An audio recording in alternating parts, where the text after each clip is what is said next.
Hello and welcome to Mask Live. We would like to engage, educate, and empower families through social media. We want to reach you where you are and give you access to experts for the questions you may have. We would like to provide you with solutions to the modern-day challenges that our children are facing. Today's episode is on the virtual drug, the growing problem of teen and child video game addiction. Did you know more than 2 billion people play video games globally? 64% of the US population are gamers. And males between the age of 18 and 24 are at most risk for gaming addiction. Today, our guest is Clinical Director and owner of ACT Counseling and Education, Bobbe Ginley. And we are excited to have her here today to tap into her expertise on this issue. Thank you for being here today, Bobbe. I appreciate this opportunity. Thank you. Our children are growing up in the digital world, and it is important for parents to understand the risks and long-term effects of online use and misuse. For many people, video games are fun and enjoyable, but for others, they can become a harmful habit. What do you see happening today with gaming, Bobbe? Well, what's happening primarily is children are focusing too much on the games that they happen to be playing and not focusing on hobbies or sports or outdoor activities or even general interaction with peers and families. So finding that balance must be really important. It's very important, and boundaries are very important. Boundaries. Don't we all love that word? Absolutely. Boundaries. That's hard for everyone. Yes.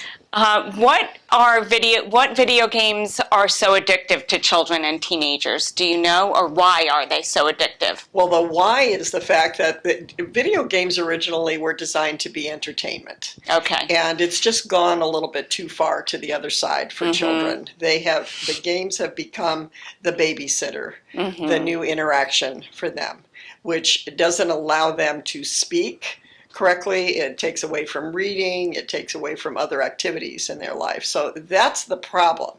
Right. Not the game so much as the fact that they are doing so much playing on games. Oh, and then we have kids starting so young, right? So there's educational games when they're young. Yes. But it can turn into a problem with finding the balance and giving them other activities. Absolutely, because we also have online school, Yes. right? All kinds of different opportunities for children to learn through bona fide programs, and high Right. schoolers are doing online things. So the message is like twofold. It's very confusing for kids.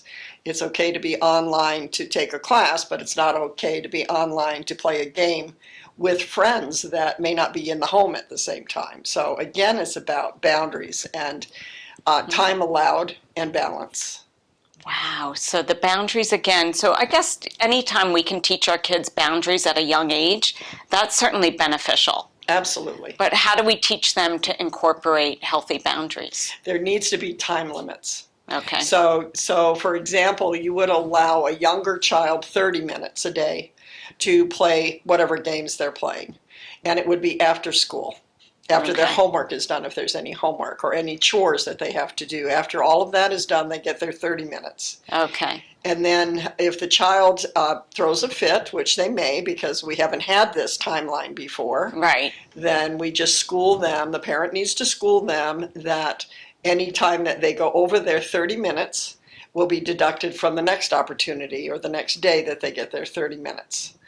And then they'll stick within the boundaries. It'll take time. What I Right. don't encourage is that parents unplug everything or that they scream and yell at their children.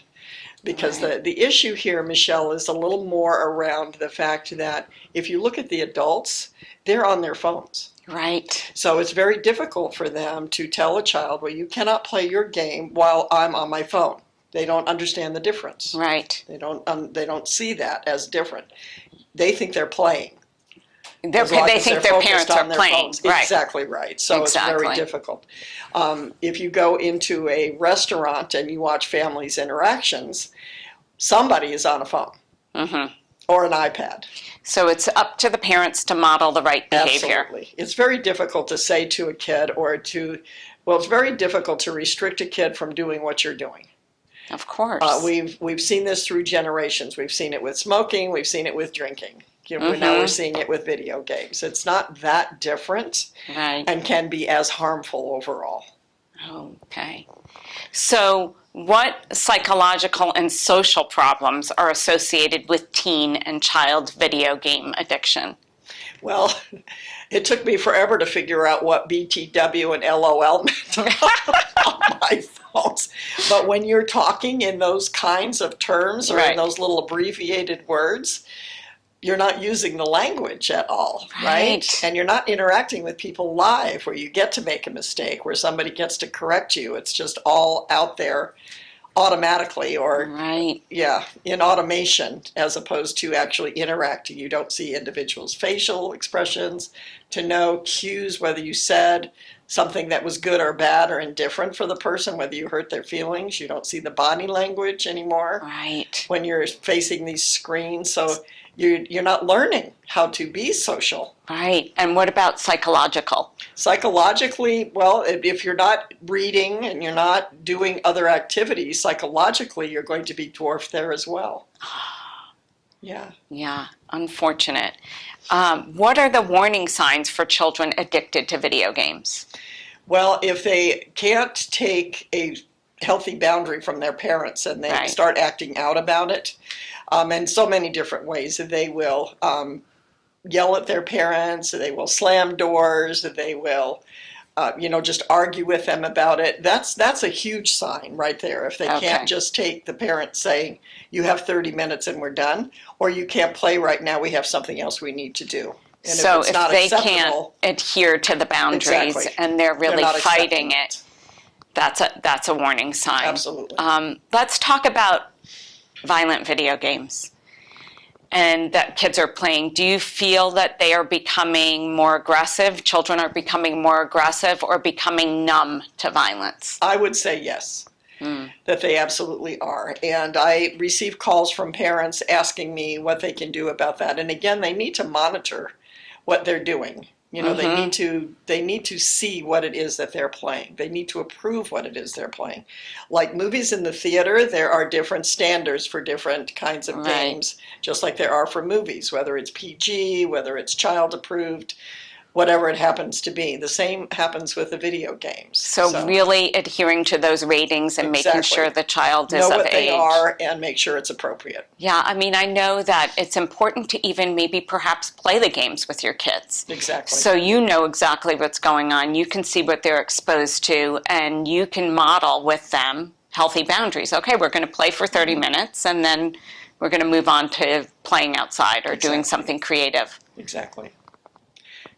I would suggest that children play their games in standard family areas like living rooms or dens or something like that, as opposed to closing their bedroom door and being locked and isolated in there with their games, because they can't be monitored at that time. And then they can be on all night long. Exactly. So, I mean, of course, we have the teens that maybe are playing till 3 a.m. and then they're not productive the next day because they've been playing video games all night. Exactly. Which to me what about what it does to the brain and the dopamine factor? Well, it depends on what the game is. I mean, excitement is excitement. So there's lots of dopamine for children and adults as well when it's something that's really exciting or challenging. Right. But after a while, you can only do that for so long. Yeah. And then it needs to escalate to something else and something else. So is it violence after the fact? It could be. Studies are still being made on that. So I really can't tell you any figures or any statistics about it. But logically, when you think about it, if your excitement running a mile is not enough excitement for you, and now you're running 5 miles, and then you have to run 10 miles, and you can see how those patterns just kind of increase in order to provide the same excitement or dopamine levels. Frightening. Let's ask the audience to feel free to ask any questions at this time, and we can continue and tap into Bobbe's expertise. One question is, can video games be good for kids? Absolutely. It is entertainment. It is kind of fun. It's just a matter of how soon are they on those video games, Right. and how long are they on the video games, and what kind of games are they playing.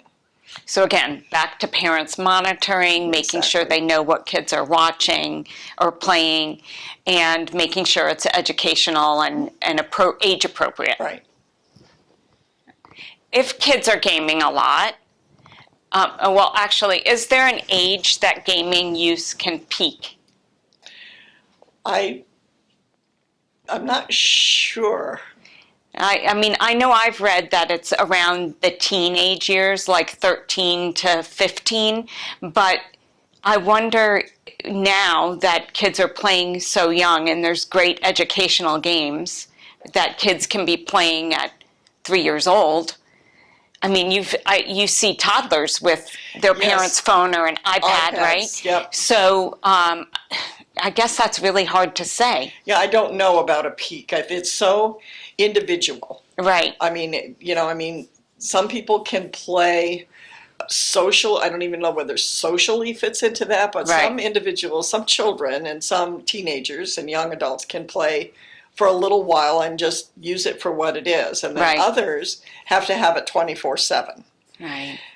So what the peak is would be so individual, depending Yes. on the family, the environment that they're in, Right.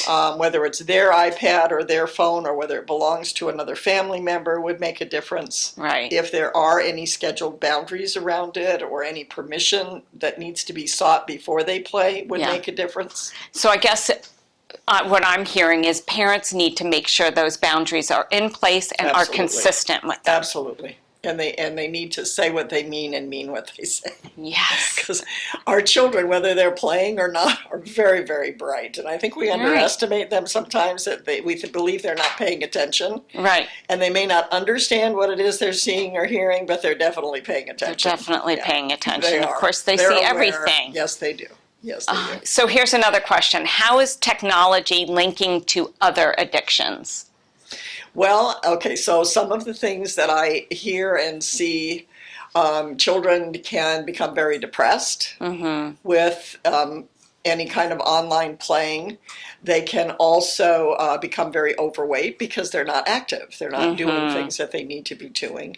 And they are not eating well because it cuts into eating. They're also sleep deprived. Right. So if you know for yourself, if you've been up 24 hours, what you're like at the 25th hour Yes. or 28th hour, and then take a child who is not totally formed or developed, what that's like for them. Right. So then if they're not sleeping and they're not eating right and they're so consumed with it, do they turn to unhealthy coping mechanisms that can lead to other addictions? Absolutely. That's already unhealthy. Yes. Coping mechanisms. Of Not course. eating, not sleeping, or eating junk food instead of regular. They're not. Right. They're not required to come down to or come out of their bedrooms to eat with the family at regular Right. times, and that's sort of a lost thing anyway. Right. The families eating together. Exactly. But if the children aren't monitored, is where there's going to be problems. So we've got potential alcohol abuse coming up at us, and we've got drug abuse potentially coming up. It's very easy for them to get addicted to medication because they're not sleeping. So now Right. they may need to, you're teenagers anyway, Yes. a little bit older, or they're hitting mom and dad's medicine cabinets looking Right. for something to sleep, something to wake up so they can actually function in school.